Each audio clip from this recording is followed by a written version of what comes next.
Good morning, good afternoon, good evening, wherever you are in the world. My name is Jade, and this is How to App on iOS. And today, it is interview day, and we have the Songbird LadyCampion on the show, and it's going to be awesome. Let's give her some applause.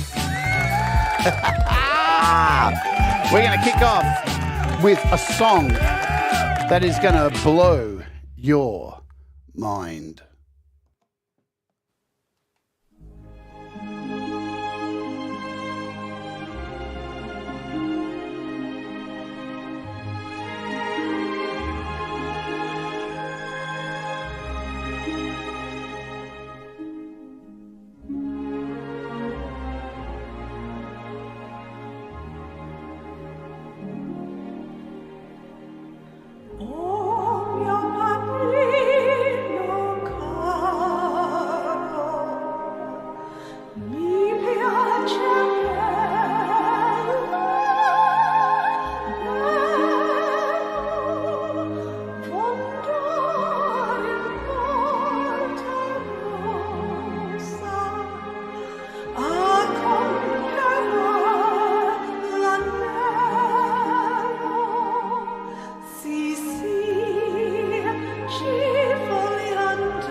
Wow. Way too much culture for this show. Hello, welcome to the show. I'm Jade. This is How to App on iOS. It's Friday morning here, the end of the week for me. Thursday for you and the rest of the world. Just wow. What do you say to that? There's no words. I mean, that kind of performance is something I expect to go and see at a theatre, and walk out of there going, if only I could sing that good. But right there on YouTube, that voice is gracing our presence.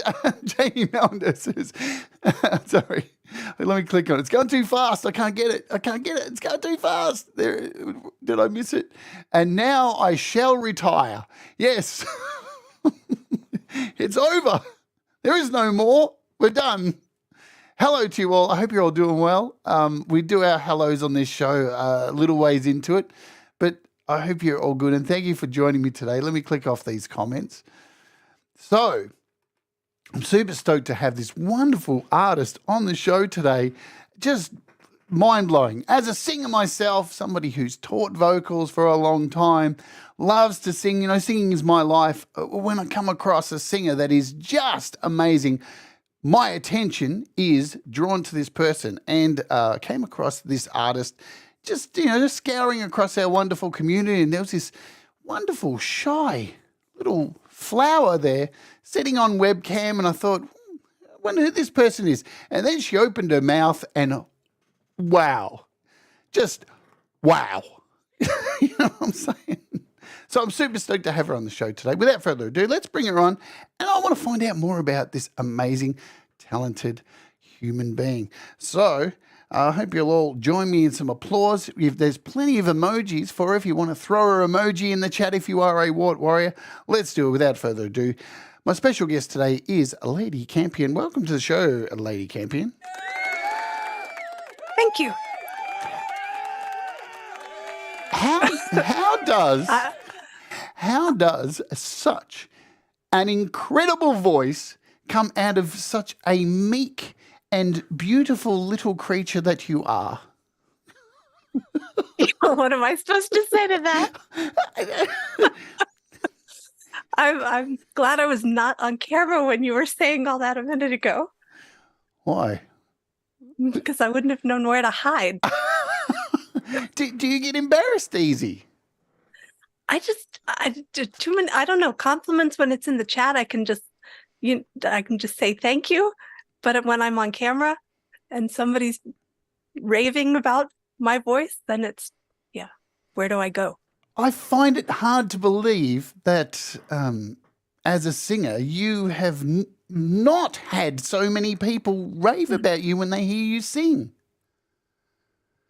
Well, it's not that people don't and haven't. It's just that everybody's just being nice. I just assume everybody's just being nice. I don't think that. Brad, stop. Brad, look at Brad. He's skulling us. Covering the screen in skulls. Thanks, Brad. I don't think it's just that everybody's being nice. I think everybody's literally, like, as I said, I think the first time you came over to one of my streams, you came in the chat, and straight away I went, well, everybody, there's LadyCampion. You should hear this girl sing. She is amazing. You command, from my opinion, you command attention, goosebumps. You've just got an incredible voice. And I want to find out how you got so good today, because, to have a voice like that is a very rare tool to have in your arsenal as a musician. There's not a lot of people. I am going to find all the little flying icons distracting. I know it is like that. My eyes are just. I know. It's like being in Southeast Asia and there's mosquitoes everywhere on this street because everything's flying around. Let me start by asking you this, LadyCampion. What does music mean to you? Oh, it's a means of. It's an emotional outlet. It's a means of connecting with people. It's a way of expressing myself when I'm not quite sure how to otherwise. I don't know. It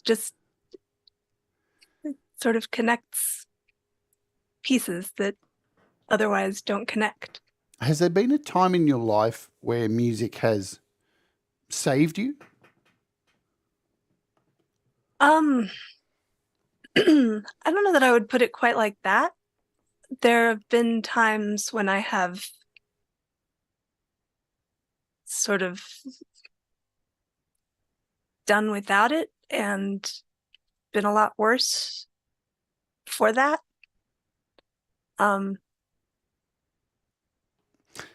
It's interesting because, like, I think, and I've only really just found you here. I think there's been a time in people's lives that they've heard your music and it's helped them.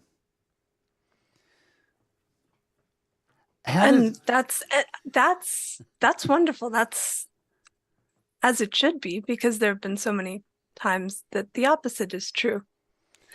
And every time you put me on the screen by myself, I get self-conscious. So I'm going to stop talking soon after you put me up there by myself. If you've not gotten that impression yet, I'm just going to. So you want me to keep us up here together? You want to Yes, hold my please. hand? You want to hold my hand? There you go. I'm Well, reaching out to it's you. a conversation. If it's a conversation, I should be able to see you too. And if it's me talking by myself, then I don't know what I'm supposed to say. Well, you're the star. This is the thing, you know. So I'm happy to keep it on my ugly self. I just like taking it off myself so I can make sure all the cameras are working and everything. So, all right, let's go back to when you were a kid, yeah? Do you recall the music that was played in your family's house? And who were some of the artists? Well, I mean, I grew up on both, I mean, when I was very little, it was mostly songs that my parents sang to me and songs in church and whatever my parents listened to, like Christmas music, the standard Christmas music every year. And then when we were a little older, I guess it was because my mom, we didn't get a lot in the way of TV, and we would go and check things out in the library, and some of the things that she felt were safest were old movie musicals. So we started watching a lot of old movie musicals and got into the music of the 40s and 50s and all the old jazz standards. So that sort of ballooned into Ella Fitzgerald and Frank Sinatra, and I'm just all those sorts of people. And What were some of the musicals that you went back to? See, in my house, my sisters had a tendency to put Grease 1 and 2 on all the time.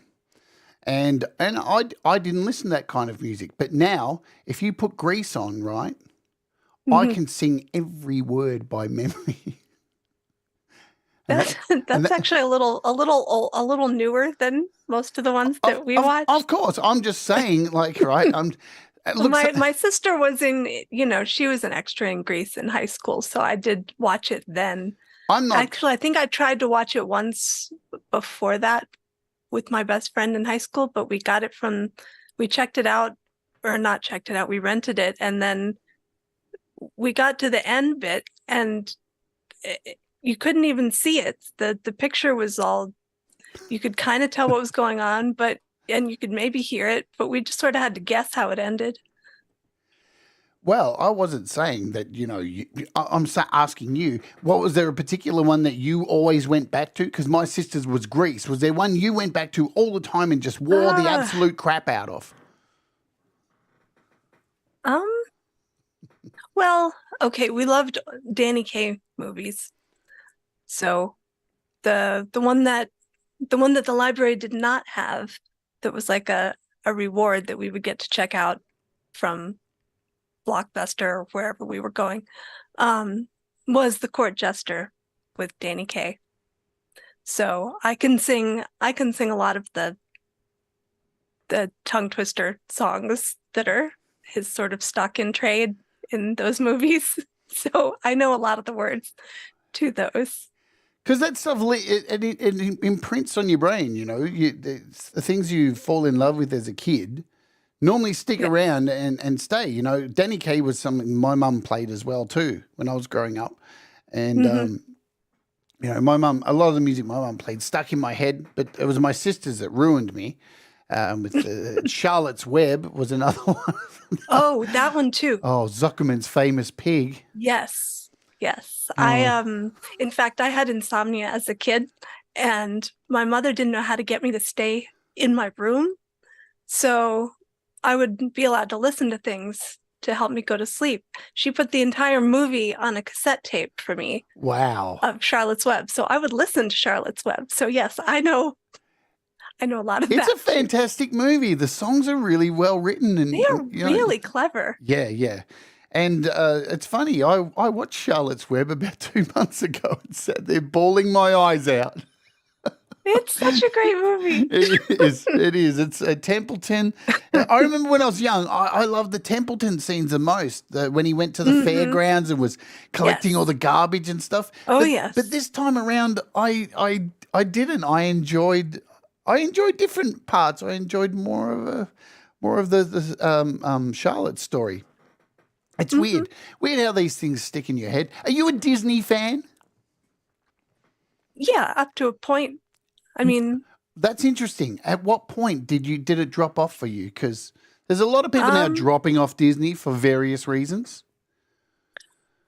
I don't think I really paid close attention. I mean, I saw Beauty and the Beast in the theater, and that was the last one I really cared about.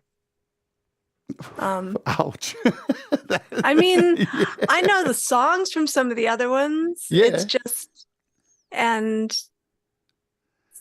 just they were overplayed in various arenas in my life, and so I got tired of them. I think Disney's sticking their fingers in too many pies at the moment. Yeah. You know. Yeah. Sell Star Wars back to George Lucas. Exactly. and let's stick with the simple stuff, you know? Right. So the stuff from when I was little, that's different than I don't know. It should be just entertainment. Just make movies and entertain people and leave it at that. I don't know. So did the music that you listened to as a kid with your parents and stuff, has this influenced what you listen to now? Oh yeah. I mean, and my family sang around the house a lot too. And were they really So- good singers as well? Is singing a thing in your mean- family? Yeah, I would say nobody took it as seriously as I did or tried to do anything with it or took lessons or anything. Mostly, I found out my aunt took lessons for a little bit. So there's one other person in my family who took lessons for a little bit. But, and my grandmother was a really, really good pianist. My grandfather played the organ. They would play together in church every week. And most people in my family do something with music. It's just sort of a hobby. It's something you do for fun. It's a thing that... And it is fun. But it's something that connects you. So, yeah. You know, if one person in my house growing up started to sing, then everybody else joined in. And there was often harmony because that's what you do.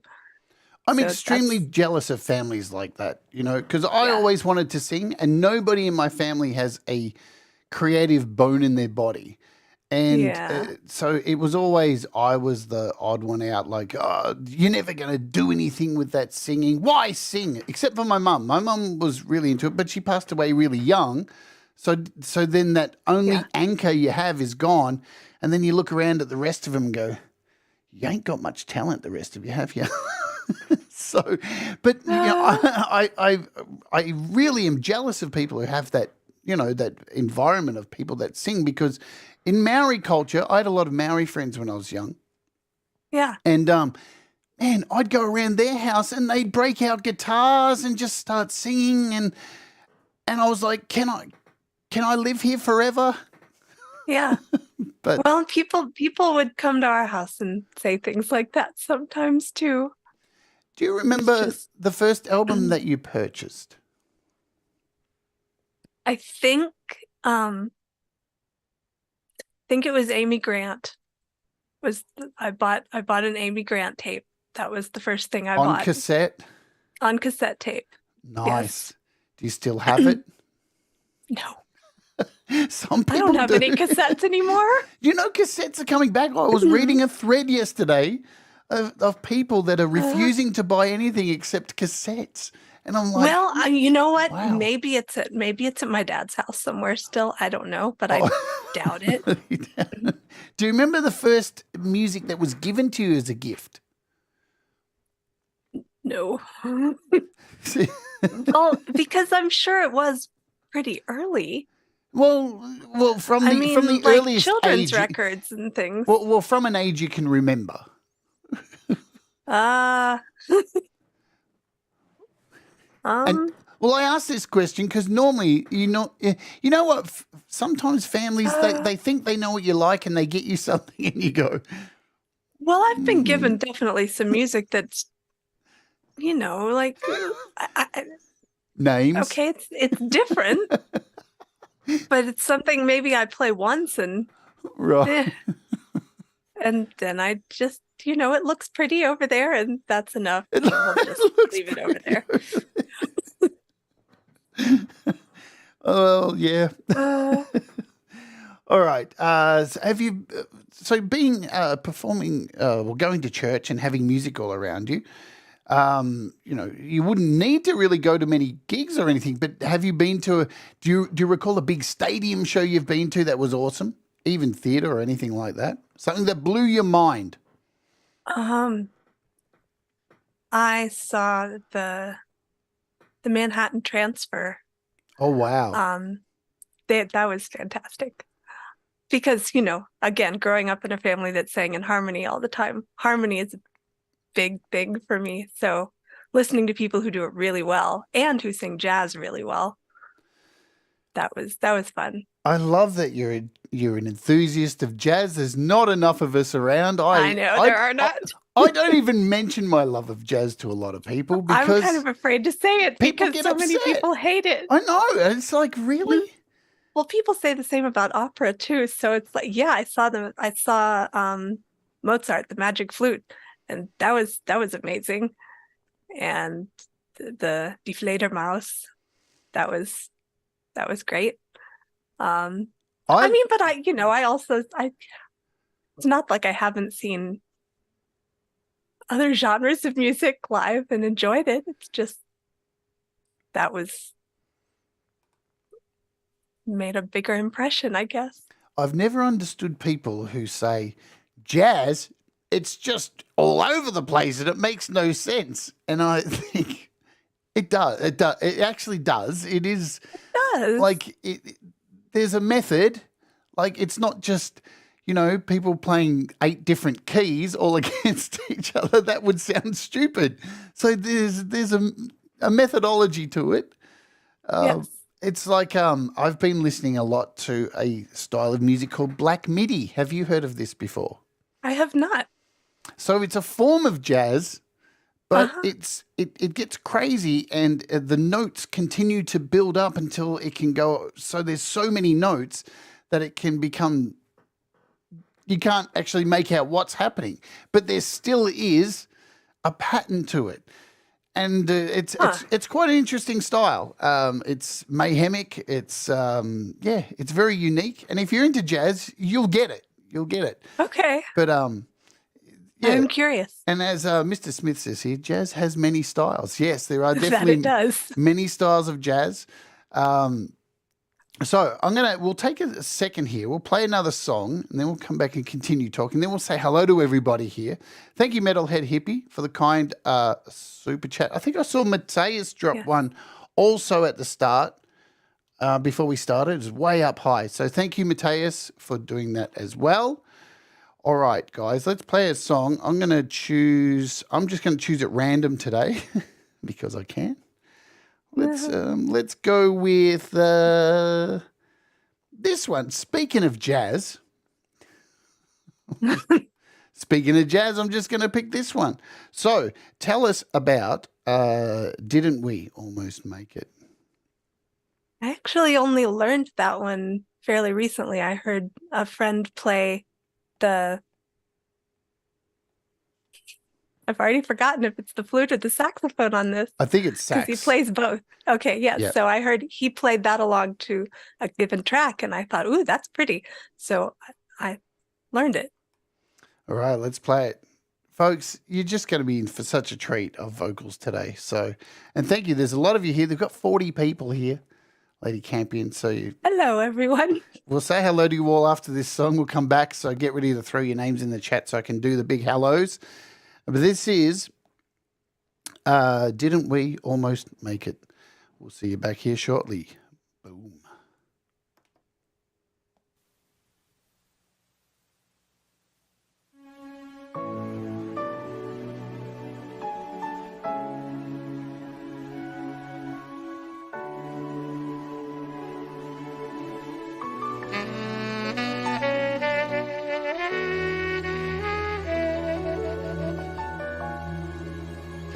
This time we almost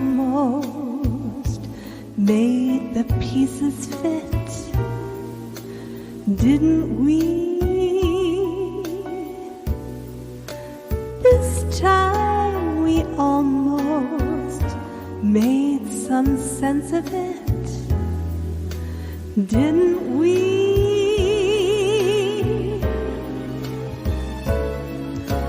This time I had the answer right here in my hand. Then I touched it and it had turned to sand. This time we almost sang our song in tune, didn't we? This time we almost made it to the moon, didn't we?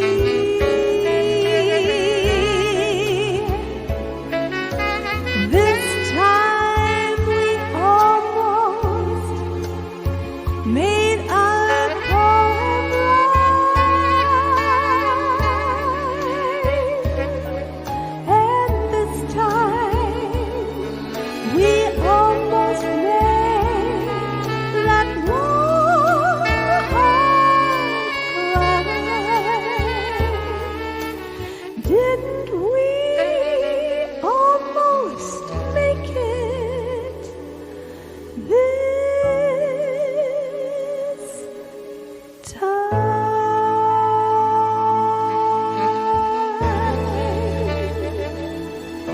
This time we almost made the pieces fit,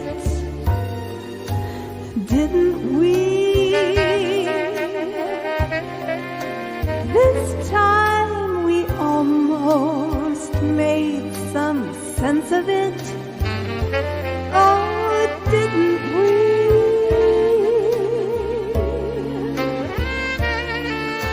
This time I had the answer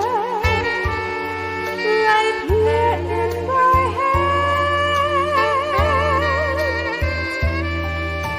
This time we almost made that long heart cry. Didn't we almost make it this time?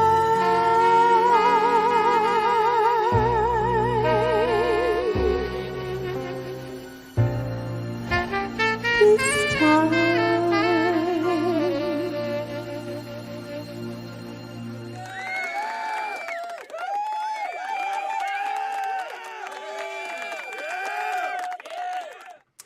Wow. Wow. It's a pretty song. It's a beautiful song, and you smashed it out the park, and everybody in chat agrees with me 100%. In fact, let's say hello to these people who are here in the chat. We've got, folks, make it easy for me. Keep typing so I can call your name. We've got Kinger's Music. We've got Development of a Void. We've got Tremor Bear. We've got Hugh Caldwell, Pookie Ann, Metalhead Hippie, Mr. Smith, Joe and Barry Glenn, Steve Garcia, Thomas Christ. We've got D. Michael, the real Justine Kaspritz. We've got the Falcro. We've got, who else? Ozark. Hello, hello. We've got Independent Many United. Hello.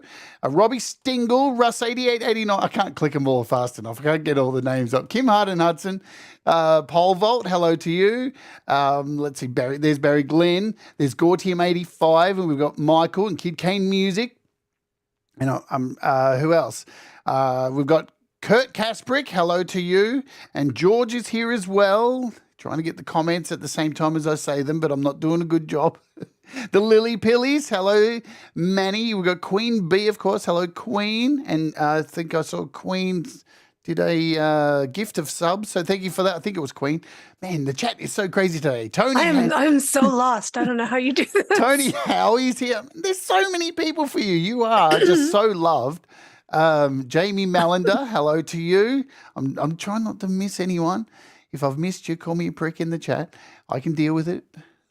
I think I've got everybody who's there at the moment. If I've missed you, just Conspiracy Music. Hello, Clay. Got you as well. Valerie Butt. Did I say Valerie?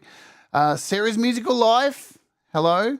Welcome to the channel. Welcome, everybody. Look, we got lots of cool music to play and lots more of your story to find out. So let's delve more into this. So was school a thing where you were able to play music? Did your school offer music as a subject? Yeah, I was in,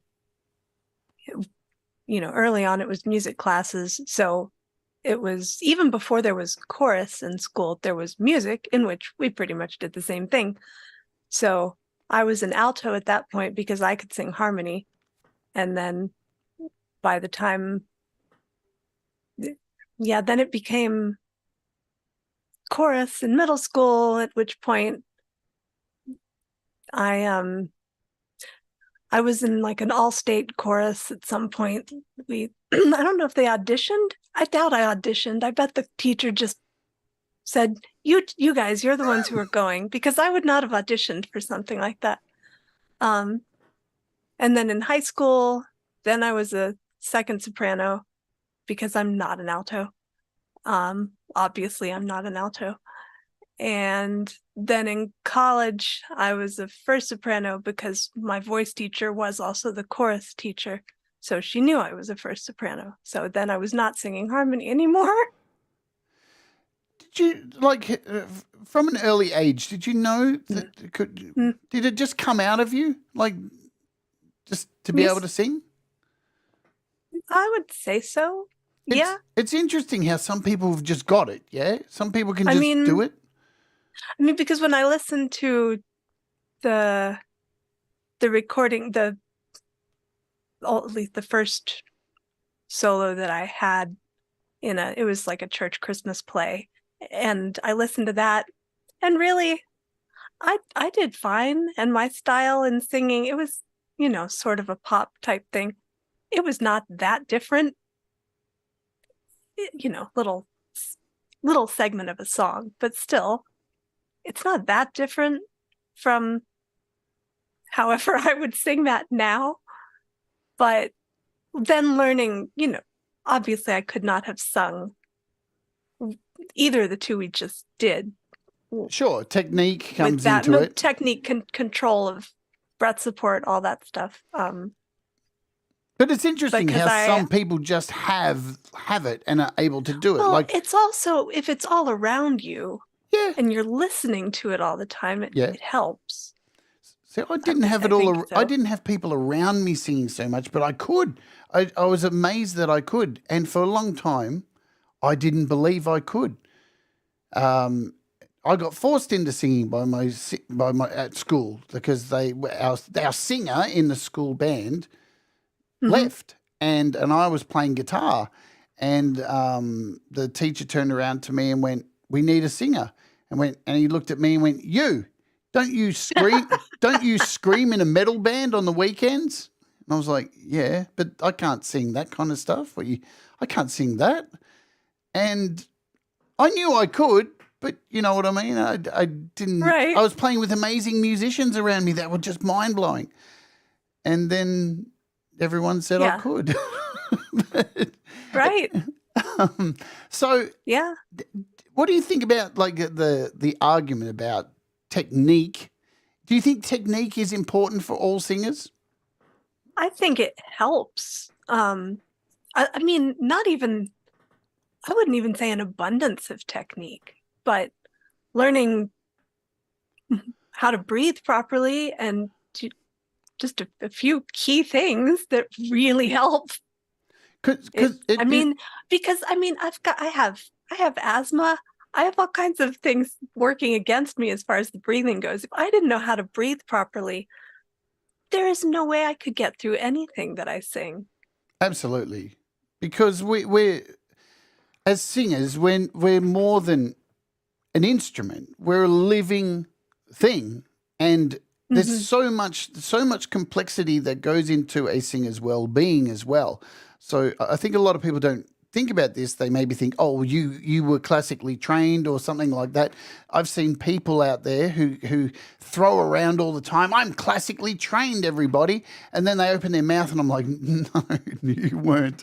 But you absolutely were not classically trained. But being classically trained isn't always the most important thing because we are living human beings and our sleep is important. What we eat is important. You know, the friends, the toxic relationships that we have, what we put into ourselves is very important because, you know, if we're sick, we're screwed. Right. So bouncing, did you learn any instruments when you were at school? Not in school. I didn't do band. My parents put me in piano lessons when I was 6 or 7 and told me that I could decide when I was, I forget, 12 or 13, whether I was going to continue or not. Oh, right. Did you love it? No. Clearly. Because I obviously decided not to continue. I mean, by the time I was 12 or 13, I did enjoy what I was able to play, but I could not learn to read the music. I would learn the pieces, I would know how they went, and I would memorize them, and they would get mad at me because I was learning them too quickly and memorizing them, and I wasn't supposed to do that. Only I couldn't figure out any other way to play it. And that was not allowed. And so I had 4 different teachers in 6 years. Wow. Because I could not, I don't know, it was not working for me. Were they difficult or were you difficult? Looking back. I don't even remember why. I don't remember why. I just, now looking back, I'm thinking, that wasn't normal. I wonder why we did that. But I don't know.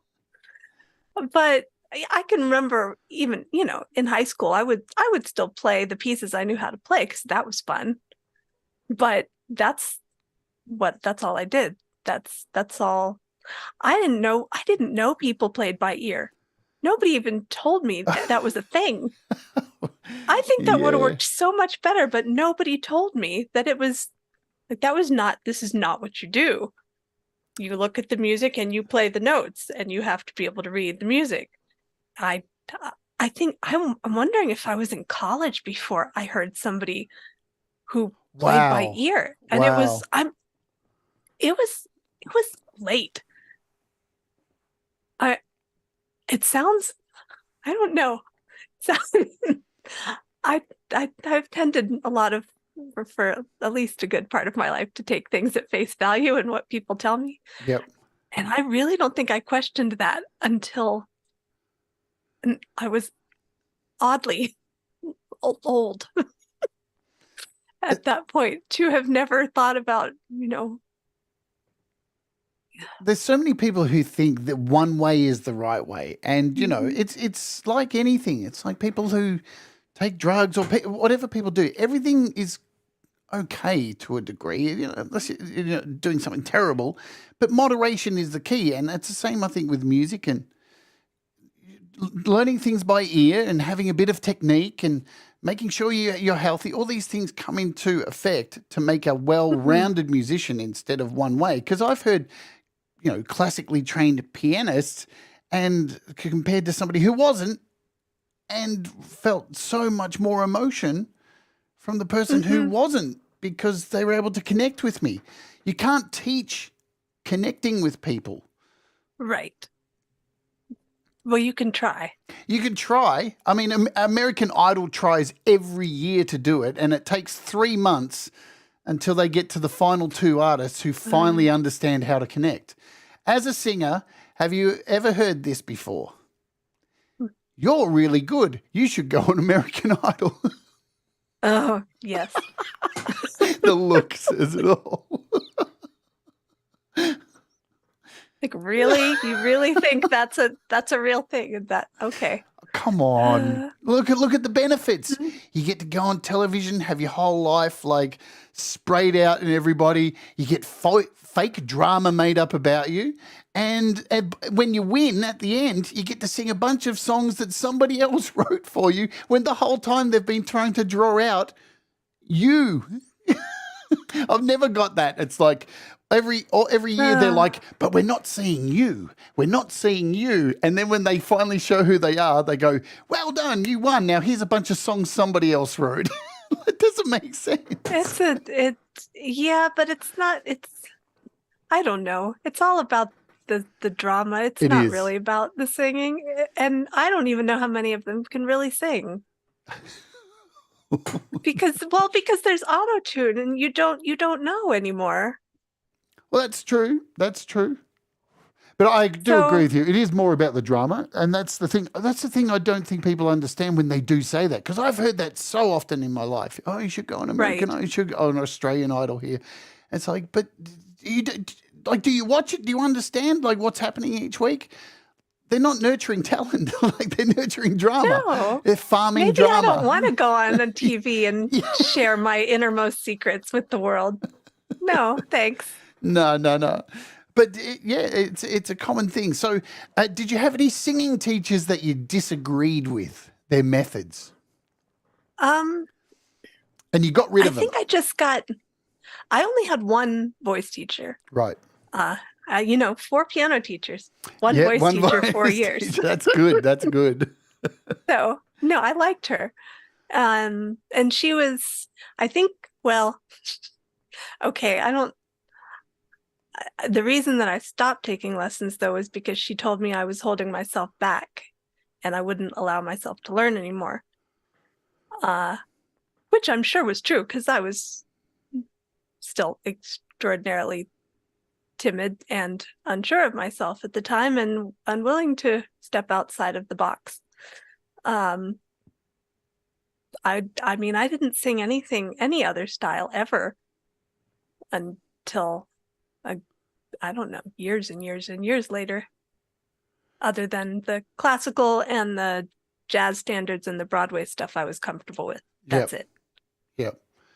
Did you perform in any theater or anything like that, or any plays? Because I was so shy. I was in drama in high school, but only because my friends were, and I was an extra. And my senior year of high school, the very last show, nobody's going to see me again. I did sing Anything You Can Do, I Can Do Better with my best friend. And nice. That was the only time anybody ever heard me sing in high school. It's a different breed, the theater kid. Mm-hmm. Like, theater kids are all very... They are. And when you're not that... I don't know. I enjoyed watching them. Theater kids are hard to be around when they're not on stage too sometimes, because it's like, you're not performing. I used to find that because I was a theater kid.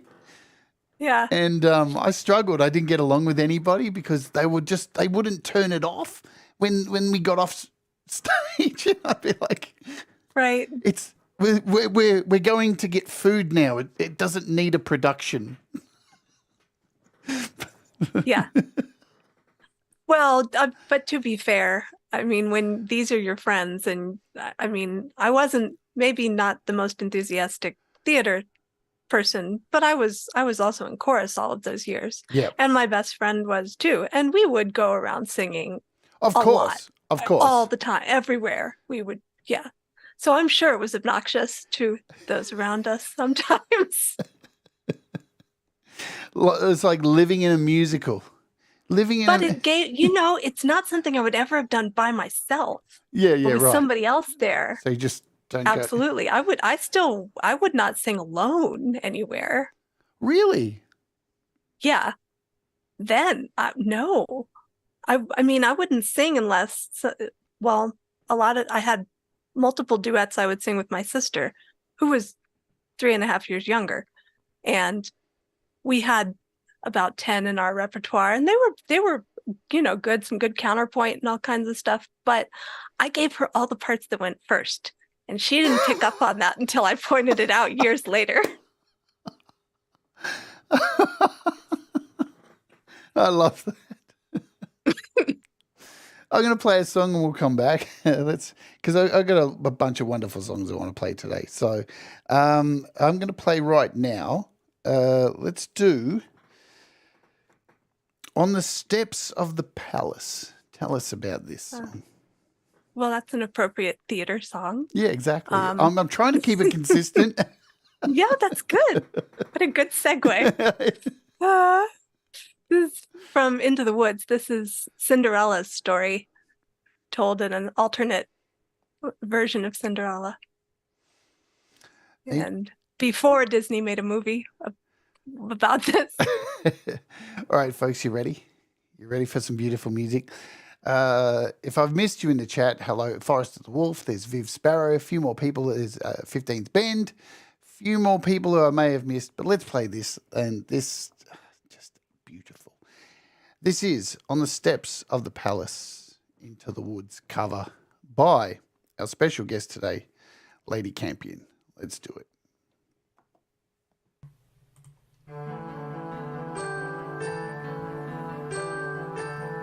He's a very smart prince. He's a prince who prepares, knowing this time I'd run from him. He spread pitch on the stairs. I was caught unawares, and I thought, well, he cares. This is more than just malice. Better stop and take stock while you're standing here stuck on the steps of the palace. You think, what do you want? You think, make a decision. Why not stay and be caught? You think, well, it's a thought, what would be his response? But then what if he knew who you were when you know that you're not what he thinks that he wants? And then what if you are what a prince would envision? Although how can you know who you are till you know what you want, which you don't? So then which do you pick? You're safe out of sight in yourself, but where everything's wrong, or where everything's right and you know that you'll never belong. And whichever you pick, do it quick, 'cause you're starting to stick to the steps of the palace. It's your first big decision. The choice isn't easy to make. To arrive at a ball is exciting and all once you're there, though it's scary. And it's fun to deceive when you know you can leave, but you have to be wary. There's a lot that's at stake, but you've stalled long enough, 'cause you're still standing stuck in the stuff on the steps. Better run along home and avoid the collision. Even though they don't care, you'll be better off there where there's nothing to choose, so there's nothing to lose. So you pry up your shoes, then come out of the blue, and without any guide, you know what your decision is, which is not to decide. You'll just leave him a clue, for example, a shoe, and then see what he'll do. Now it's he and not you who is stuck with a shoe in a stew, in the goo. And you've learned something too, something you never knew. on the steps of the palace.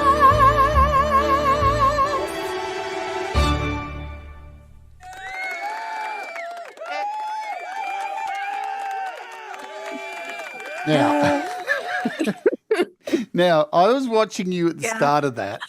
I know. I can't And- not sing that song. No, but it started off and you this was your... There goes my keyboard. I'm going to try and do your facial expressions at the start. So the song started. This was you off camera.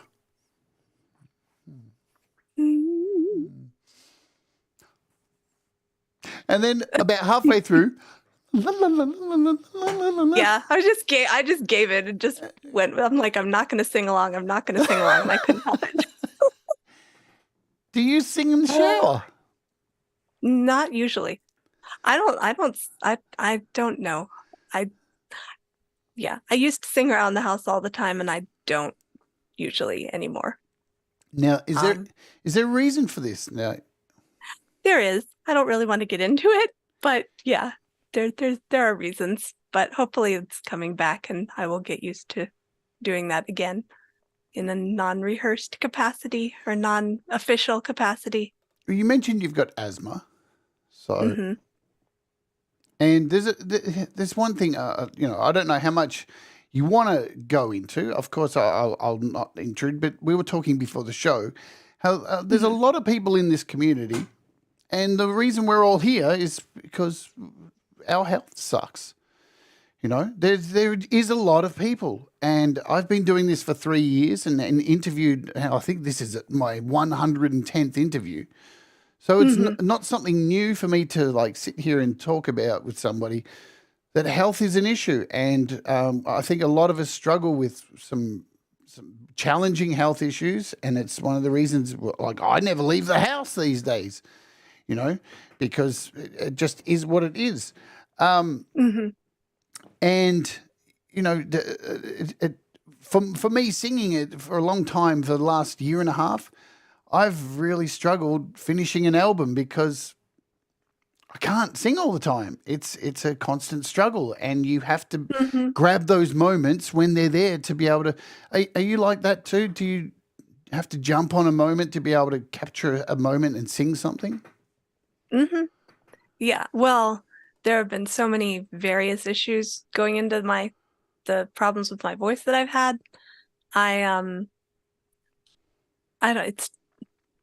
It got worse maybe 3 years ago, and it was complicated. I thought it was all reflux related, but then there was the asthma and just various things. And so about a year ago, the ear, nose, and throat guy said, "Oh, you need surgery for your reflux," and he sent me somewhere else, and they said they did another whatchamacallit where they look at your vocal cords and said, "Oh, well, no, your body has retrained itself to use your false vocal folds instead of your vocal cords. So when you talk and you sing, you're not doing it the right way anymore."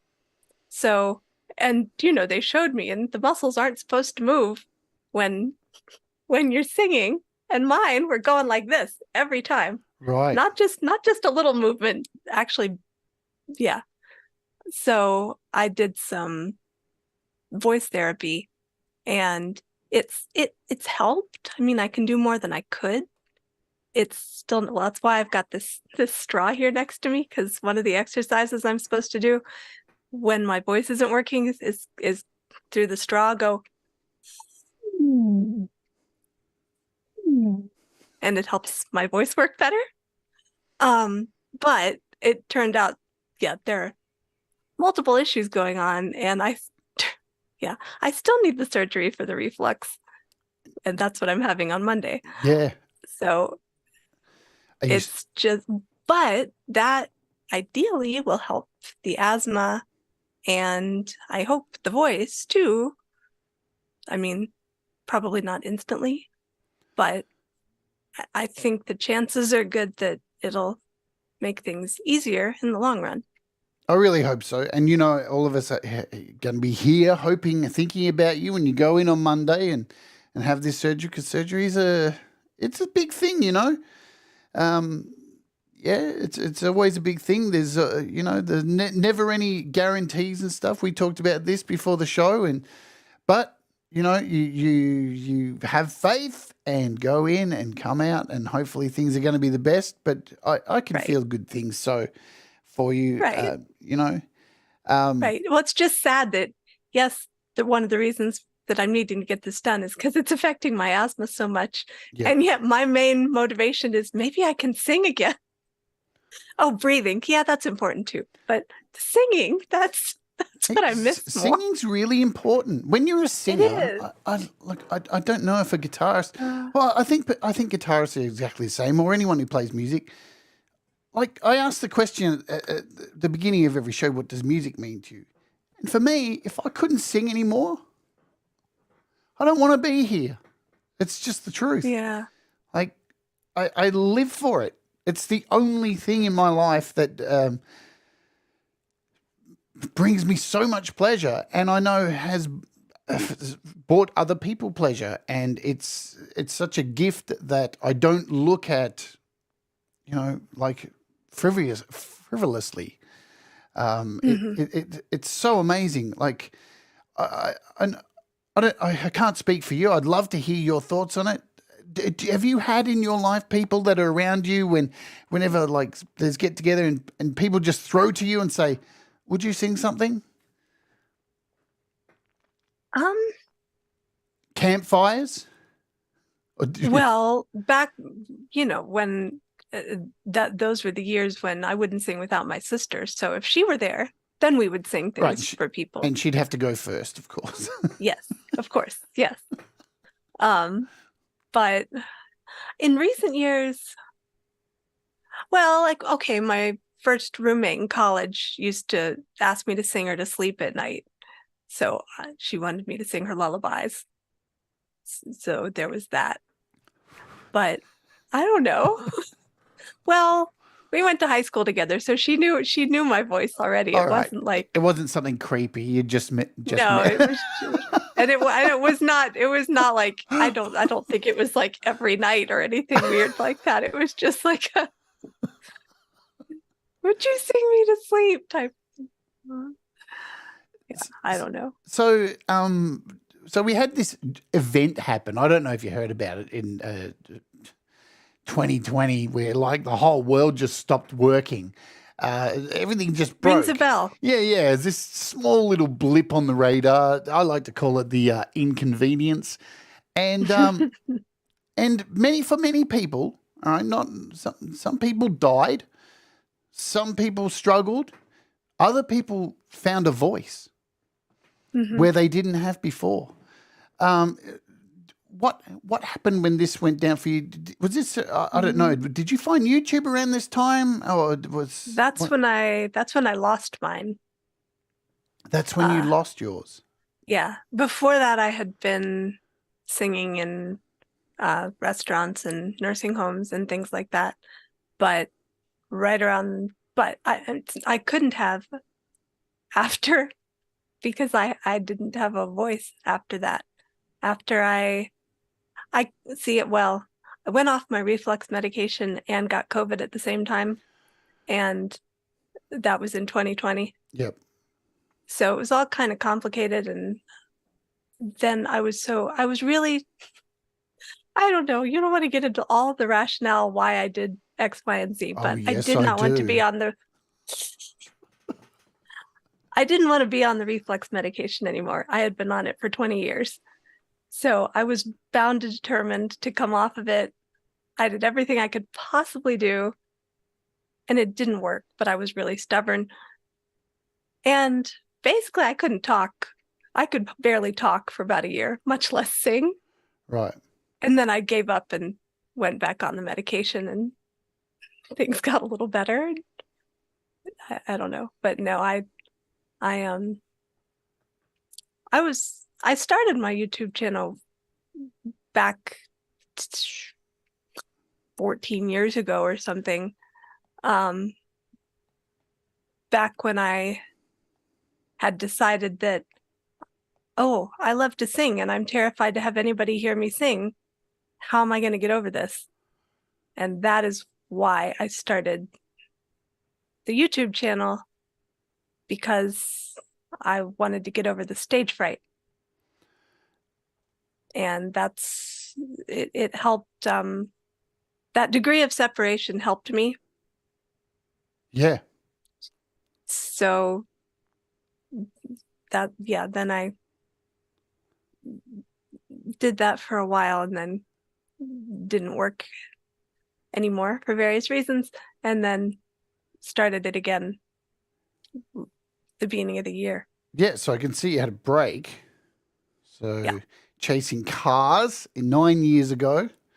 And then we had a song 4 years ago. So there's a bunch of gaps. And then a year ago you came back and you've just been smashing it. So you said that you were playing. Were you volunteering singing as well? Were you singing? I was mostly I was paid. Right. But you said did you say you played at nursing homes and stuff?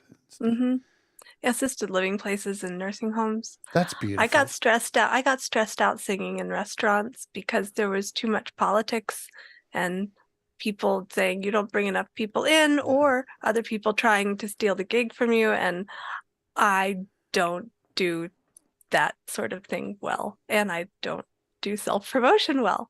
So it just was not a good fit for me. But I've done a lot working with the elderly over the years in various capacities, so that was just the perfect fit. Plus, I grew up on the same music that some of them did, so the things I would sing, most of them knew, so people would sing along. It was great. Yeah, for people who've never done it, I've done some stuff like that before, sung at some elderly people's homes, and I agree with you. Like, I will never play gigs. I've played gigs my whole life and played on big stages in front of 70,000 people and had all these great experiences, but it's the little moments that you can't top. Like, you know, it's those moments when you actually you can see in somebody's face that you change their day. Where that happens. And I got that growing up because that was my favorite part of Christmas every year, was singing was going Christmas caroling. And we would go to nursing homes, assisted living places, and then individual people's homes, because my dad was a physician. So these were all patients of his and people who he knew would appreciate it most. So we would go to select people's homes and sing at Christmas every year. And very often it was just the four of us plus a couple people. That's usually what it was. So I was kind of spoiled because it was 4-part harmony Christmas caroling every year. Wow. So it was a lot of fun. Does Christmas mean a lot to you? Yeah, I love Christmas. Yeah. What is it about Christmas that makes you happy? Well, some of it is the obvious, I don't know. The birth of Christ is kind of, it's important to me. Sure. So well, everybody has different things, that's you know. important. That's important. And but the music, wonderful. I love Christmas music. I don't know. There are a lot of happy memories associated with Christmas. So going back to all of that. I've had a lot of artists on this show, and obviously your faith means so much to you. And, you know, I'm all for everybody having their beliefs and what they love, and I never have an opinion on what people, unless it's ever used in hatred. Anything. And unless anything's used in hatred. Why would it be used? Yeah. Well, there are people in this world who are messed up. And I'm not talking about just religion, right? I'm not talking about that. Right. And I've had so many people on this show who started in choirs and started in churches, and some still have faith and some don't, you know. So how has your religion, your faith got you through tough times? Because I asked about music, and clearly your faith is something important to you too. What does that mean? What does it mean to you in your heart? I want to know. That is the ultimate importance to me. I mean, yes, I love music, and it really, there's a big something missing when it's gone, but I've had so many seasons in my life where I haven't been able to do that. It's just but without my faith, I would not have made it through a lot of times. And that's much more important in the long run to me. See, we live in a very toxic world at the moment, yeah? There's a lot of toxicity, Yes. and we're being fed it all the time. And, there's conspiracies, and there's real toxicity that is going on. What do you say to, like, for me, like, I believe in some kind of energy. I don't really know. I don't have the knowledge to really say. I focus on every day and surviving. What would you say to people who are using religion, your religious beliefs these days, how do we stop some of the hate that is going on? I put it this way. I think this is a really nice question to ask you. When I was young, right, and I was around a lot of religious families, and we went to church with them and stuff, I remember church, and I remember Christianity and religion being a very kind and giving thing which looked after people. And these days in the media, I see so many grifters using it to spread vile stuff. How do we get those people away from the hatred that they're using religion for? People will use whatever they can get their hands on, whatever's For the sure. most convenient, in order to promote their agenda. There's a good St. Augustine quote: "Never judge a philosophy by its abuse." Absolutely. And so it's just, there's no way, I don't know that there's any way to get people to stop using any given platform or whatever they think is convenient to promote hatred. If something better comes along, they'll use that, and they do. Yeah, if you're a grifter, you're a grifter, I guess. At the end of the day. Yeah, it's people use whatever they can, and if basically you can judge the truth or the heart of what the person really believes by those actions, and if they're promoting hatred, they don't really believe it. Yeah. The reason I ask you is you come across as a very sweet and caring person, like a model Christian in my books. I see you and think, well, maybe if everybody was like LadyCampion, would be all right. So, I don't know about that, but yeah, hey, thanks. I didn't say perfect, because that doesn't exist. Right. Right. If you're striving for perfection, during the lockdowns, you lost your voice, and I had COVID too, and man, I was so scared during it. As a singer, I was like, I was putting on a brave face and still doing the show and sitting up here going, I'm all right, but I was scared because my voice was everything. And so when you come out of that, did you go did you get to a point where like, I'm gonna get back on this medication again and go for getting my voice back? Because it looks like 2 years ago, straight after you here we are, you're on YouTube singing your heart out. So did you come out of COVID in a better place? Yeah. I mean, it took a while. It was, there was the subsequent year that I was still trying to not take the medication again. Yeah. And trying to, I don't know how long it was exactly, but trying any other method besides going back on the PPIs, and it just did not work. Yep. But I knew there was a possibility it wouldn't work. I just wanted to give it every chance. And yeah, the first time I had COVID, that was really scary because it was right at the beginning. It was 2020 and Oh, wow. nobody knew anything Yep. yet. And they wouldn't even test you unless you had pre-existing conditions. So, I could because I had the right symptoms and I have asthma, and so they did, but then nobody knew what to expect, and I couldn't breathe very well at all, but with my inhalers, I could, I got through it. It was fine, and actually I recovered a lot faster from that than most of the other viruses I get that have respiratory effects. Usually take me longer to get over.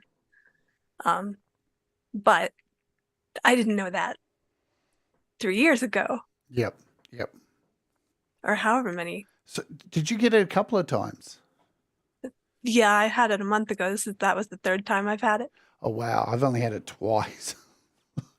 I seem to get it every year and a half. Right. Yeah. And I think we're all going to get it now every year. Yeah, it's just going to be a normal thing now. Yeah. And it's and fine. Our bodies will build immunity to it eventually. You know yeah. what I mean? We'll get used to that, just like we'll get used to all the other things that our bodies are now not used to anymore. Exactly. That's how we've continued to evolve. We just new bugs evolve, new microscopic organisms evolve, and they get in on us because we're a filthy bunch, and then we get over it. Right. So it's just one of those things now that, well, I don't know. My immunity will get better for all these things again, and it's fine. So where did the name Songbird come from? Did you get named that here on YouTube, or is it something you've been carrying around? The 15th Bend gave me that. Of course he did. I can just see him. I can just see 15th Ben sitting there. Do you know what? I've got this theory about 15th Ben. Do you want to hear it? He's probably here. Of course. All right. There's a theory. I love what he does musically. I think he's a beautiful soul. But I think there's something in the pitch of his voice that is mesmerizing. There's a frequency in his voice where every time I put him on, I hear him going, "Hello there and welcome back." And I'm like, what? Why do I feel so? It's like my blood pressure goes down when he's on in the background talking. It's a very talking. calming tone of voice. It is, isn't it? And I hear him and he goes, "And there's LadyCampion. I like to call her the Songbird. And there's Mr. Smith. I call him the Legend." And I think he's the icon, and he's Frank the icon. Turzo is the legend. See, there's too many of them. I know. I don't know how he keeps them straight. He's probably got I wonder if he's got an Excel spreadsheet with all of our nicknames. I wonder too, or if it's all up here. I don't know. But it's interesting. See, I am fascinated by frequencies, and it's something really cool. Every time I put him on, I sit on my couch and I'm watching, and I don't even need to watch, but I just go, I'm going to start cleaning. And I start cleaning and I just feel relaxed to do things. I don't know. Frequencies are cool things, and we don't pay enough attention to them. Pookie says, he said he remembers them all. Well, there you go. So. Well, long may it continue. So he came up with the Songbird, and now everybody calls you that. And I love it because when I first came across your music, I was like, wow, this girl can sing. Damn. And then I start seeing people say the Songbird, and it's like, well, that just makes sense. do you feel added pressure with a nickname like that? Not that one. I don't know. It's a happy name. It's not like before he gave me that one, he was starting to call me something else. And I thought, please don't let this be my new nickname, because there's like Superstar or something. I'm like, no. So I was really relieved when it was Songbird. I'm like, okay, that I can handle. Well, you are a superstar, but there's a meekness and honesty too. See, That's the thing I really like about you too. Not only can you, like the first time I saw you on cam, I was like, wow, geez, this shy, wilting flower. Look how shy she is. And then you opened your mouth and sung, and I was like, get the out of here. What's going on?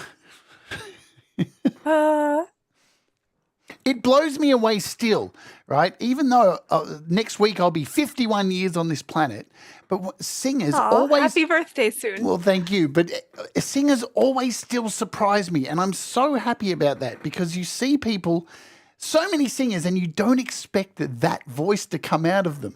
Yeah. Yeah. I enjoy that with everybody. It always blows me away. You've heard somebody talk for the longest time, and you're like... Yes. And then they start singing, and you just And go, they sing. What? I know. I know. Is there someone else living inside of you? Well, and then there are people who I've heard them talk, and I really want to hear them sing because the speaking voice is so pretty. And I really want to hear this person sing. I thought you were going to say the opposite. I had a teacher like that. No, I had a teacher like that in college, and he had just such a beautiful speaking voice. I went up and I asked him if he sang, and he did say he used to, but I never got to hear him sing. But it's like, I don't care. Listening to people I don't know sing, I don't know. I don't care that much. Listening to people that I've interacted with sing, totally different. That I enjoy. I've known some people in my lifetime who every time I hear them sing, I'm utterly heartbroken and just I feel so much emotion, and then they stop singing and talk, and I'm like, can you shut up and go back to singing? I'm sure people have thought that about me, so let's play a song now because we have a version of Songbird here to play. See, segue queen right here. Look there, you sure are. I've been doing this thing for a little while now. All right, very good. Let's play this. This is a Songbird, and this is an a cappella arrangement. We'll come back and talk about it afterwards. You ready, folks? Are you ready to be blown away yet again? Because this is just another instance of just amazing, amazing talent. All right, we'll see you back here shortly. Let's do it. Do do do do do do do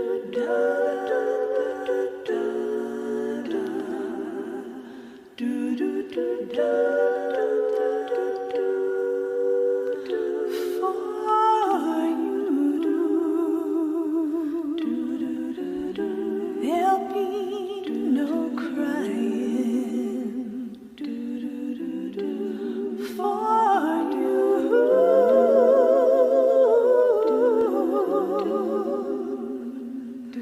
The sun will be shining, 'cause I feel that when I'm with you, it's alright.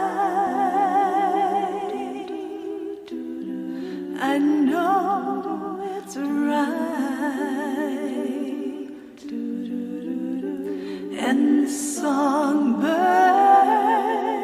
keep singing like they know the score. And I love you, I love you, I love you like never before.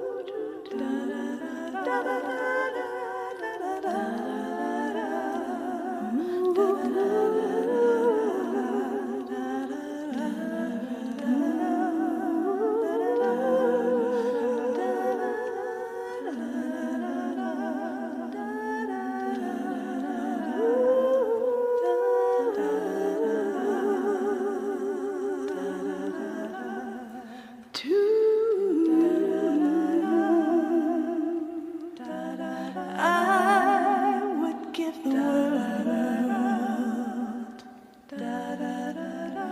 I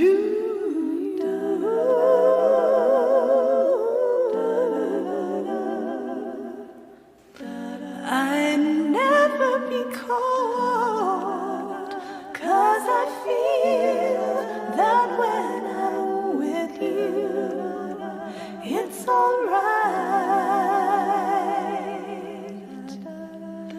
I know it's right.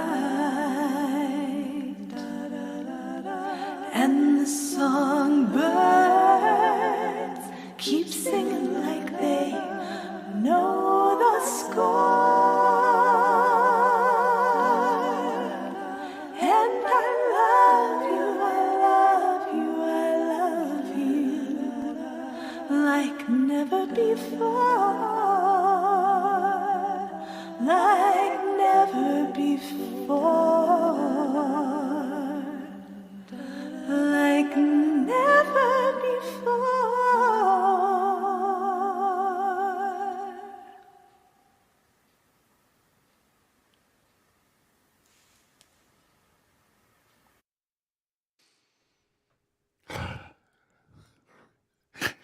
Wow. That is a clinic, folks, in how you make people emote. Yeah? Because if you can get people to feel something when you sing, you have it. You have it. You can take all the technique in the fucking world. Sorry, I swore there and I said I wouldn't today. But you can take all that technique in the world and it means nothing if you can't connect with people. If you can't take a song and make people feel something. And it's one of the reasons I wanted to have you on this particular week is because coming up on Sunday on this channel, I have a show. My rant is going to be about leaving it all on the field. And I haven't explained what it's about yet, but I think now you'll understand it's about performance and connecting with people. We spend so much time focusing on technique and, like I said earlier, I know lots of people who sit there and rah, rah, rah. I've been classically, I've this and I've that, and it's like, shut up. I don't want to hear about it. Sing to me and I'll tell you what's going on. Right? Well, yeah, I mean, your voice will speak for you. Absolutely. And you do that. Now, it seems so effortless. Like when I sing on the weekends, I literally do leave everything on the table. And to the point that I can't walk for an hour afterwards because I throw myself around at it so much. But that's the one thing that you have composure. And I'm guessing that's because, you know, asthma and stuff like that you don't have the energy to do it. When you were performing and playing live, was moving around something more you did, or are you more a controlled and stoic artist? Well, I wouldn't say it's stoic. It's just, I'm not a brave and exuberant enough person to be jumping around all over the place. Even if I had the energy, that's just not me. It's interesting. People expect an artist to do more than just singing sometimes. I mean, you know, there are people out there who expect, well, I want to see a show. And it's like, no, not always. Yeah, that's just not me. Well, I think you're a fine example of connecting with people because, you know, and did you, in that performance, you did all those harmonies and record, is that what that was? Mm-hmm. And how did you do that? Because what kind of gear do you use to do that kind of stuff? You were talking. I did that in Audacity. Right. Basically I recorded the main track to a karaoke background, and then thought I want to make this a cappella.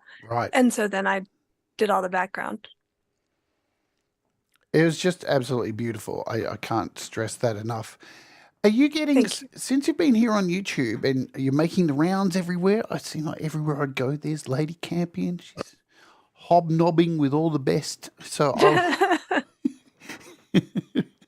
She's You're getting around. You're getting around. Have you had many people like hitting you up saying, "I want to do some music with you"? I do have, I have had quite a few people ask. The timing isn't great because I've had a lot of them ask recently, and I'm not going to be able to do a lot for a month or so. I'm not sure exactly. But yes, and I enjoy that. Like I said, part of music for me is connecting with people since Absolutely. all of my growing up was singing with people. And that's part of what music is to me. So, do you have plans to, because you're going to be fine. You're going to come out of this, and you're going to be. I might make it easier, like I said. Yeah. So, I'm sure everybody's hoping that happens, because I know when you know who Viv Sparrow is. She's here in the chat as well. yes. I remember when Yes. she appeared on the community kind of thing. I'll bet her email box was filled with people hassling her to sing, and I'll bet she was really overwhelmed with it. In fact, I know it did happen. So I'm sure the same thing is happening to you, because even I was sitting there the other day going, "Oh man, I would love to do something from the 50s with you," and that would be really fun. So hopefully. And I don't do many collaborations because I'm terrible at them. That's okay, because I'm good at them. So if somebody else starts something, then I'm pretty good at filling in the gaps. So you can crack the whip on me if we do something together. No, it's not like I tell people what to do. I'm just good at sort of filling in spaces. Viv Sparrow says, "Lady is lovely to work." Hugh wrote, "Lady is lovely to work with," and Viv asked Lady C to do a duet. So. Have you got a list happening? I'm sure you do. I did finally write it down the other day, because I thought I'm not going to be able to remember all of these. So now I have a list. Well, I'm excited to hear what comes out of all these collaborations, and because, it's just fantastic. So for the material you have here on YouTube, if I jump back over to your page here, what am I doing? I think you just left it. I was on my like list, actually. That was my like list. So that's where I've got all your songs today. And just going through your latest videos here, is there a like this White Rabbit one you did with Hugh Caldwell is amazing. Is there a method to what you're choosing to sing at the moment? Is there, or is it kind of sporadic? If I get a suggestion, or if something catches my eye and I think, "Oh, yeah, I feel like doing that," I have to feel it, or I can't do it. Yeah. So when Hugh suggested that one, it's not one I ever would have thought of singing myself, but when he suggested it, I thought, "Huh." And I listened to it again, and I thought, "Oh, maybe I could do that." And yeah, that was fun. One of the things I really love, which I didn't expect, is on Conspiracy's channel, how they go away during the show and go on these little field trips, right? Right. Now, I don't know. Is there actually a place I can find the field trip music on YouTube just by itself? No, that you could. I mean, you can ask for it. Oh well, I was just going to play it. I just mean, but I don't think it's. It's not anywhere. I think Chad has it. I don't know. Chad, do you have a link to it somewhere or is it's somewhere handy? Because I know there's some people who may not have heard it. When I heard it for the first time, I laughed so much, right? And I'm not laughing at it was you. Supposed to be. Well, it was supposed to be. It is wild. Let's go for a field trip. That's what they said. They wanted an old-timey jingle, and I thought, oh, it's just so good. That's right up my alley, because that's the kind I grew up on, old-timey music, and I don't know, but I don't usually volunteer to do stuff like that. Well, so Chad's put here, it's an exclusive to the field trip. Sorry, Chad. But then other people started adding their bits to it, and it was becoming this hybrid metal version of it. I know, but it was just fun to see what came out of it. I really like the idea of the field Because I trips. knew I couldn't do the instrumental part of it, at least without lots of trouble. And so that's what I said whenever they suggested it. And it was really late. It was one of those things. I was up at, I don't know, 1:00 in the morning, and they say, which would be fun to have an old timey field trip. And it's 1:00 in the morning. And I thought, oh, I could do that. Not the sort of thing I usually volunteer to do. But I said, as long as somebody else can do the instrumental parts. And at that point, I already had it in my head because it just clicked. Well, it's hard too because like I get conflicted because we all say we're going to a field trip and I click on the field trip, but then I feel like I'm missing out on the field trip music. Right. Right. Well, when I go on the field trip like I'm supposed to, I never hear the field trip music. And meanwhile, I'm thinking they're getting sick of it. Well, I bounce sometimes. I bounce. I had a bit of time on the last week when DOA had his field trip, and his song went for 35 minutes, which it's an incredible song. I love it. Right, but I did find myself when there was a pause in DOA's track, I was like, I'm just going to pop over for the field trip music and get a bit of there we go. There we go. Now I'm back. So if you get a chance, make sure you subscribe to Conspiracy's channel and Chad's channel so you can hear that because it's just cute and wonderful. I love it. Thank you. I'm going to play another song. Now, you sent me a bunch of tracks because normally on this show, I can't play covers because I'm going to get claimed and all that stuff. But you were kind enough to send me some ones that hopefully aren't going to get claimed. But I hope not. It is what it is. We never know with YouTube. How's your experience? Because I want to talk about this. How's your experience? Do you live in fear as you upload your song of what the YouTube demons are going to, say about your song? Not really, because I don't know. I've not had a copyright strike. Oh, you won't get a strike for what you sing, I don't think. Right. Yeah. Right. But so I get claims on a lot of them, but it doesn't really matter to me. Well, it will soon. It probably won't.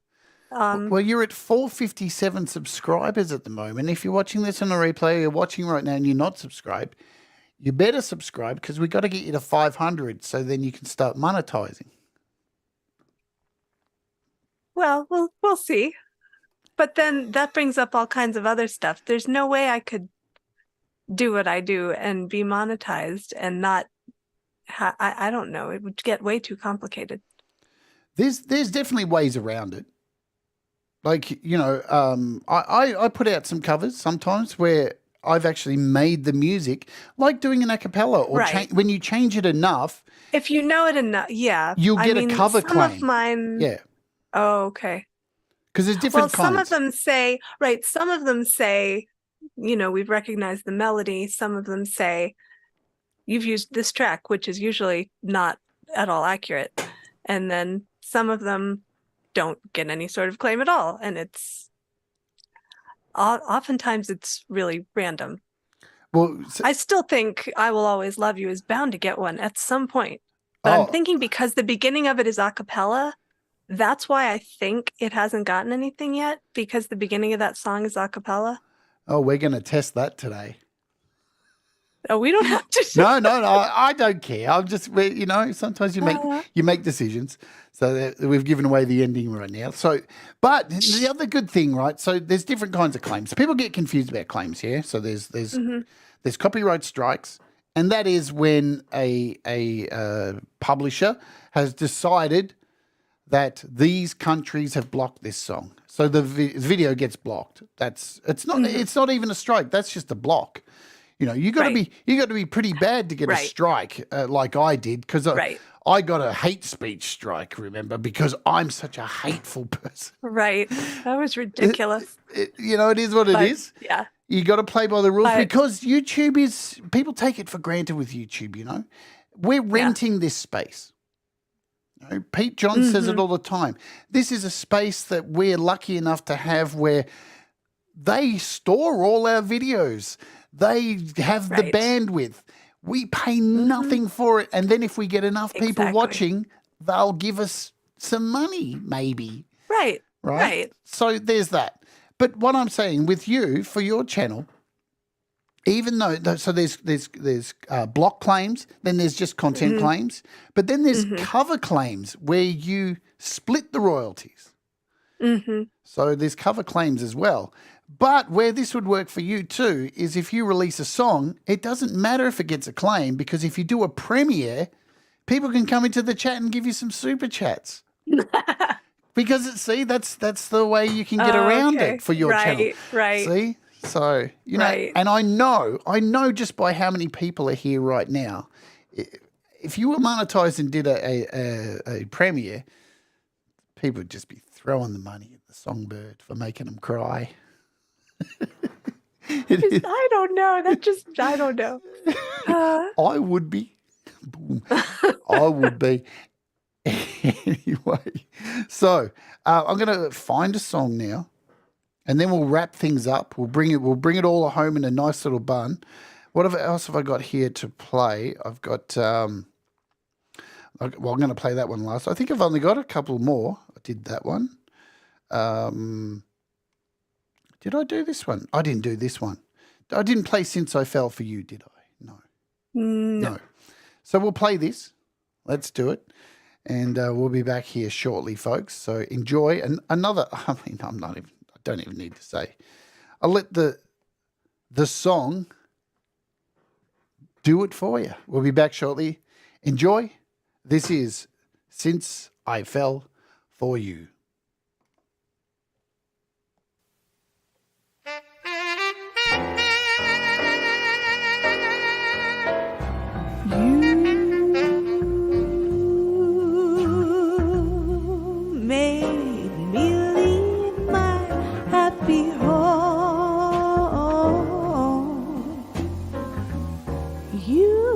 Took my love and now you're gone. Since I fell for you,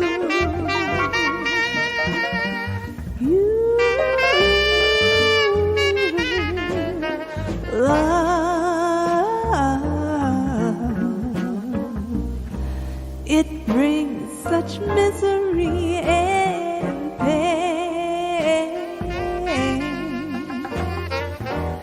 I guess I'll never feel the same.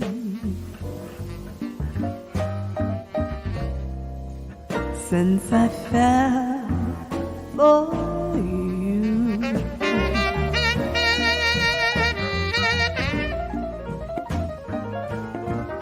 Well, it's too bad, and it's too sad, but I'm in love with you. But you love me, then you snub me. But what can I do? I'm still in love with you. Well,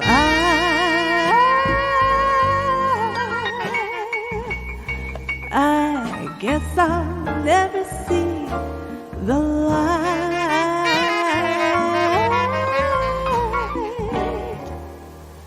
I get the blues most every night.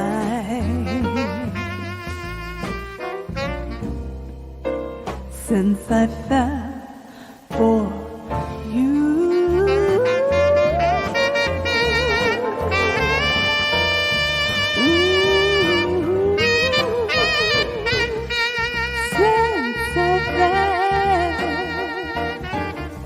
Since I fell for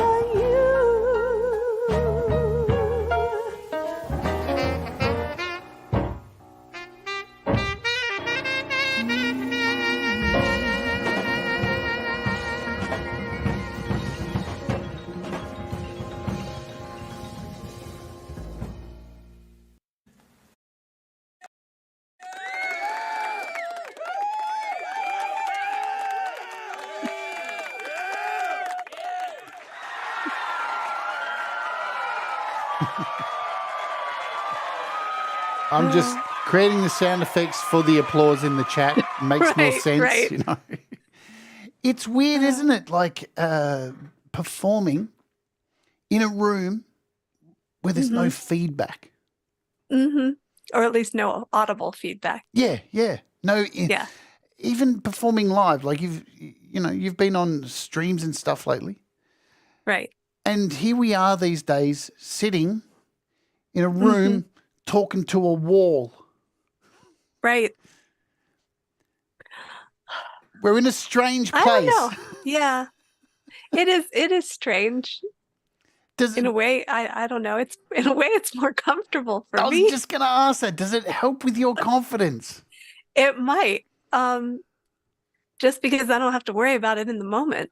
Yeah. Because especially like on that one, if I were singing it live, I don't know, the improvising might not have been very much. I might have sung it more straight because I didn't know it was going to happen. I never know what I'm going to do.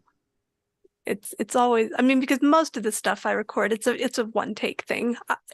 I have no idea what I'm doing before I do it. I think usually. I think it's important to be able to do that because, if you... Well, that's what you were talking about, the emotion. It's more genuine if you just do it once. If I do it again, kind of you can loses. Yeah. We're in an age where we've got digital doors now. People comp their vocals and do multiple takes and layer them, and then they go through and chop them up and move and shift everything all into one take. Sometimes it comes off. You got to be pretty good. But then there's nothing better than that performance that just you just on it. You're on it. And I think performing live really does help because you're under pressure to nail it. And are you really critical of your performances? Do you sit there and go through them and cringe? Do you listen to them? Do you go back and listen to them? It depends on the mood I'm in, how I react to them. If I'm not in a good mood, I hate all of them. And if I'm in a good mood, then I'm like, oh, okay, it's not so bad. I guess I can post that. But yeah, I do overthink most of it. And I can tell you what's wrong with every single one of them. Of course you can. But yeah. But I work hard not to say that in the description. Well, you know what's interesting? The thing is, and I'm sure as a singer you've got this too. There's, as you said, there's things that you hear back on a recording and you go, well, here's that bit coming up that I hate. Right? And I used to, if I was at a friend's house and somebody went, oh, let's put on your album, and they'd put it on, and I'd be like, that's okay, yeah, I can deal with it. And I built up this instinct that as soon as one of those bits that I knew I hated and could have done better, I would go, so what's everyone doing tomorrow, and talk over the top of that. Well, I find that though, the more I hear it, the more I get used to whatever it was I did, and then it's not so bad. Like this one, I didn't notice some part at the beginning that I really don't like. I didn't notice it this time. So maybe it's getting better. It's hard to let go. And a lot of musicians struggle with this too, to even when they're working on a song and then they release it, and it's hard to let go of things because you change. We all change. And, you may sing it a lot better 2 weeks later. And but I think that's a thing that you need to get used to and do. And I need to look. I'm nearly 51 next week, and I still can't let go. I've got an album I've been working on for nearly 13 years, and I've got to let go. But haven't you been saying it's ready? It is. It's pretty much done. There's really not a lot to go, but there's still that fear in the back of my head of letting it go because it's mine. I don't even know if I'm ready to give it to people yet. I don't know if it's healed me yet. Right. Because I don't know about you. I use music. I don't write music for people. I write music for me to help me understand me better. And if it helps me cry and helps me get out all the stuff, then I can finally release it, kind of thing. And then whatever it does, you know? Right. So we are coming to the end here. I'm really excited because you're going to go into hospital. You're going to have this surgery and it's all going to go well. And then you're going to come back and there's just such a bright future ahead. I can't wait to hear the things that you release in the future. I think it's very exciting. Thank you. And I wish you all the best for surgery. I'm sure everybody here, there's been a massive turnout today, are going to be thinking about you over the next few days as you go in there. We'll all be rooting for you because we want to see you shine like the beautiful songbird that you are. I'm going to ask you a final question and then we're going to play this song. So, Okay. if you were giving advice to somebody who's just starting out making music, when would you tell them is the best time to start? When? Yeah. Right away? I mean, you can always grow and develop and learn as you go. But there's no time like the present. I asked that question for a reason because it is the right answer. Do it. Because sometimes we need to be reminded, you know. There's a lot of people sitting there living in fear of like, should I do this? Should I put myself out there? And if you are one of those people, if you're watching this in the background, you've got something you've always wanted to look around. We have an amazing cross section of people in these communities that are forever supportive. So do it. Yeah. Mm-hmm. I want to thank you for coming on. All your links are in the description to your YouTube channel. Thomas has been putting the links in all the way through the show today. And you've got your Instagram down there. There is even that other thing. What's it called? The other streaming platform you have? I can't think of it because I stopped using my one. Oh, the SoundCloud one? SoundCloud, yeah, because they kept hassling me for money. Yeah, it's kind of annoying. But it was one of those things I kind of joined because somebody here asked me to, and then I did a collaboration with them over there, and it was fun. But, you know, I can't keep up with too many at a time. But it was a fun collaboration. So, folks, make sure you go over and check it out. There's a whole bunch of wonderful stuff on there, untapped stuff that I found over there. And you've managed to get me to stay on cam all the way through this show. Thank you. So, yeah, listen. Except for when we're playing the songs, then you get a little break. Well, of course. But, you know, hey, you ask, you receive. I try and make my guests comfortable because I appreciate this is about you. This is why I have people on here because I want you to shine. I believe in you and I want people to know more about you. And, hey, you tell me that you don't want to be shown on cam full on. I make sure you're not. Thank you. I want to thank everybody for being here in the chat today. You're all amazing. You know, I love you all. You're all fantastic. If you haven't hit the like, do that. I want to thank the people who paid for memberships and did super chats. Thank you always for your support. You guys are just wonderful, you know, amazing people. Blessed every day to be a part of all these cool communities. Let me give you a rundown of what is happening briefly on the channel before I get out of here today. So we'll go into, we've got lots of stuff over here. So I'm taking tomorrow off. Just to let you know, I'm taking tomorrow off because I have a friend coming into the recording studio and I'm actually going to record somebody here in the studio. I've never done that before, so that's very exciting. I may make an appearance tomorrow over at Clay's thing if I get some time off just to pop on and sing a song and go away. So that's happening. But tomorrow I have a day off. On the weekend, I'm doing something different for the opening hour this week. Let me find the right thing. So this week, I'm singing some TV themes, some TV classics. Gilligan's Island, you know, it's going to be ridiculous. So hopefully you can come and join me for the opening hour. As I mentioned also on Sunday for you guys, we're doing another rant and we'll be talking about leaving it all on the field, about putting everything into your performance and connecting with people. We'll be talking about that because I think it's an important thing, you know, to connect. And we talked about this today, connecting with people. If you can't do it, you're in trouble. And so we'll talk about that on the show. And lastly, the last thing I want to show you guys is next week is September 1st, the kickoff of Songtember. So if you don't know what Songtember is, Pete Johns on Studio Live today every year hosts Songtember. I get involved. Thomas Christ, Rise of Dark Leela, a whole bunch of channels where we encourage you to create, record, and release a song in September. You don't have to release it through a distribution service. It can just be on YouTube, wherever you want, but we encourage you to write a song during September, put it out to everybody, and have it happen. And so next week, there won't be an interview here on the channel because it is the kickoff of Songtember. And guess what, guys? It is indeed. It's a bunch of things. So it is the 1000th episode on this channel.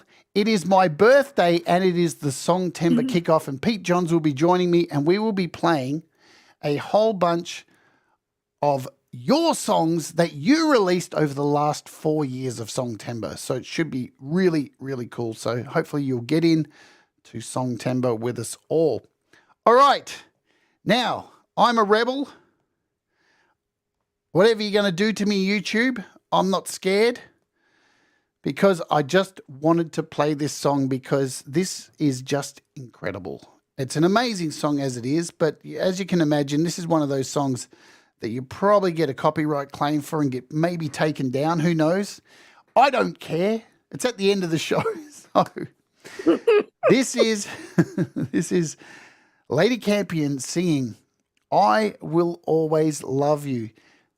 What is it about this song that resonates with you? It was one that, again, in the moment, it's what I needed to sing, not necessarily for the reasons you might imagine, but it was just it needing an emotional outlet for something that I sang it and it fulfilled that for me. Let me just say before we play it, it's a tough song to sing, and I've heard a lot of people sing this, and I've heard a lot of people destroy it.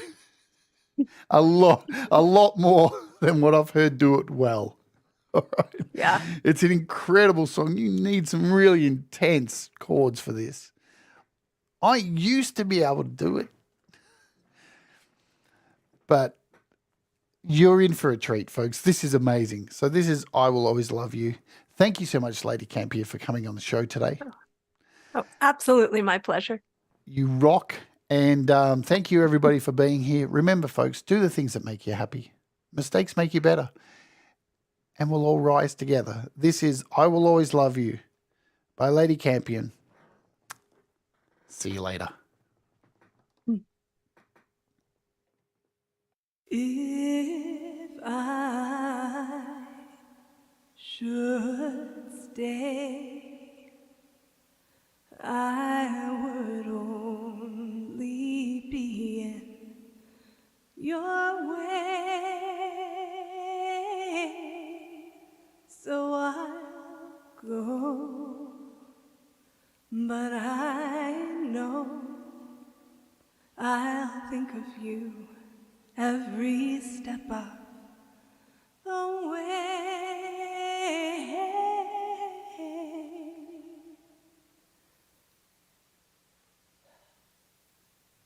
And I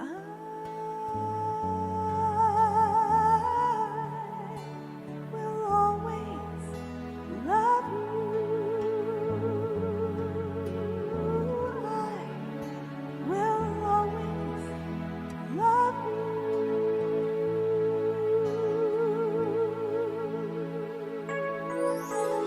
You, my darling, you.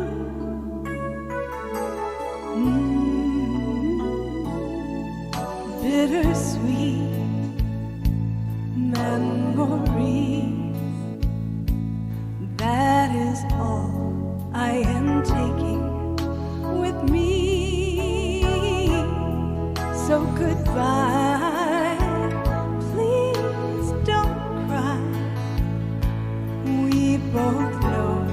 I'm not what you need, and I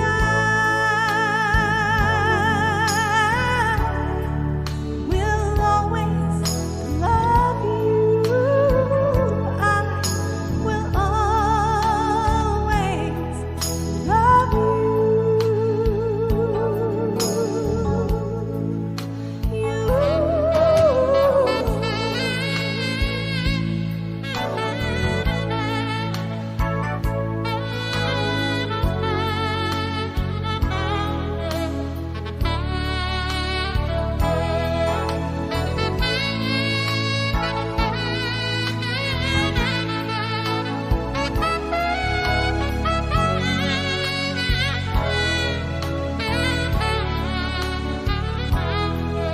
I hope life treats you kind, and I hope you have all you dreamed of, and I wish you joy and happiness. But above all this, I wish you love. Boom. And I will always love you. I will always love you. I will always love you. I will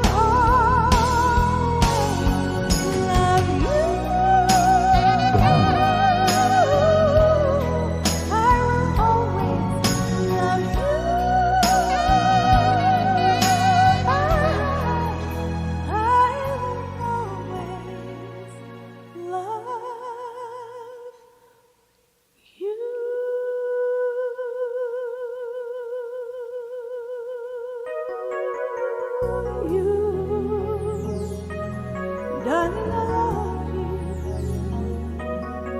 I love you. I will always love you.